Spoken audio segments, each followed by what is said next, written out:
नमस्कार, बहुत बहुत स्वागत है आप दर्शकों का।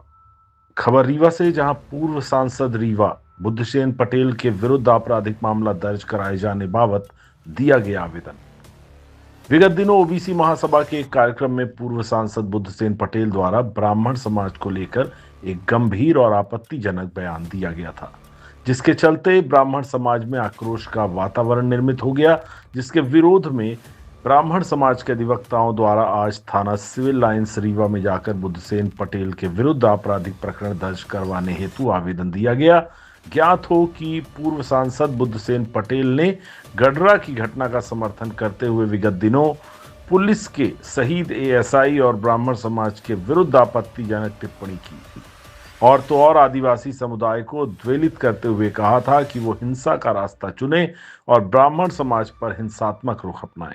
उक्त आवेदन सौंपने में आपको बता दें, एडवोकेट मानवेंद्र द्विवेदी और Anant Mishra, advocate Vijayendra Pandey, advocate Akhilesh Dwivedi, advocate Vivek Sharma, advocate Ganesh Shukla, advocate Devansh Shukla, Brij Gopal Mishra और विकास दुबे आदि मौजूद रहे। वकील साहब, आज आप लोग सिविल लाइन थाना आए हैं, क्या मामला है और क्या शिकायत आपने की है? मामला ये है कि अभी 2 दिन पूर्व कोई कार्यक्रम हुआ था यहाँ पे ओबीसी समाज का, जिसमें पूर्व सांसद बुद्धसेन पटेल जी भी उस कार्यक्रम में थे और उन्होंने जो भाषण दिया उसमें उन्होंने ब्राह्मण समाज के विरुद्ध आपत्तिजनक और अनैतिक टिप्पणियाँ की हैं तथा उन्होंने गडरा हत्याकांड का उदाहरण ले करके और जो अन्य समाज के लोग हैं उनको इस बात के लिए उद्वेलित किया है कि वो ब्राह्मण समाज के लोगों के साथ मारपीट और हिंसात्मक रुख अख्तियार करें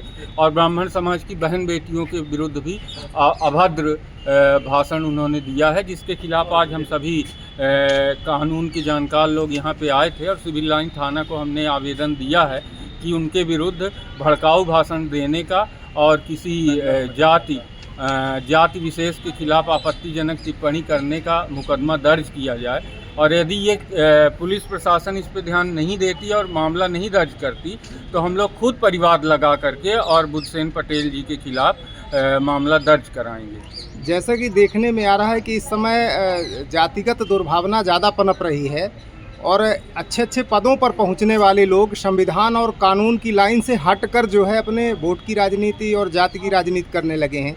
क्या ये यहाँ के समाज के लिए और इस देश प्रदेश के लिए उचित है? बिल्कुल उचित नहीं है और हमारा ऐसा मानना है कि कोई भी जो जानकार व्यक्ति है, चाहे वो किसी भी समाज का हो, चाहे वो किसी भी जाति से आता हो, वो इस तरह की बात नहीं करता। लेकिन ये जो लूटे पिटे नेता हैं, ये बुद्धसेन पटेल जी, आप इनका इतिहास यदि देखेंगे तो भारत का शायद कोई भी ऐसा राजनीतिक दल नहीं रहा है जिसके ये सदस्य नहीं रहे। ये कांग्रेस में रहे, ये भाजपा में रहे, ये इस समय वर्तमान में वो तेलंगाना की एक पार्टी है भारत राष्ट्र समिति के चंद्रशेखर राव की, उसके वो सदस्य हैं। और सोचिए कि ये व्यक्ति मायावती जी ने इसको बहुजन की टिकट दी थी और उनकी टिकट के बदौलत ये सांसद बना था। इसका कोई खुद का ना तो भविष्य है, ना तो इसकी कोई औकात है और ये उनके मायावती जी के वोट बैंक के माध्यम से ये सांसद बन गया था।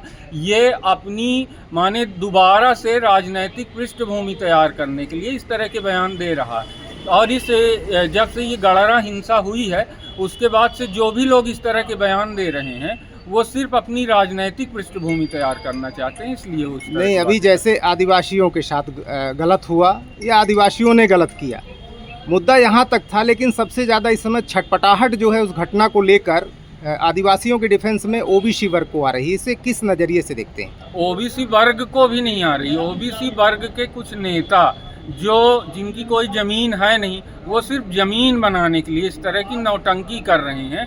बाकी न तो आदिवासी समाज और न तो ब्राह्मण समाज, कोई भी समाज हिंसा का हमारे हिसाब से समर्थन नहीं करेगा, चाहे जो भी हो। हिंसा हर तरह से गलत है।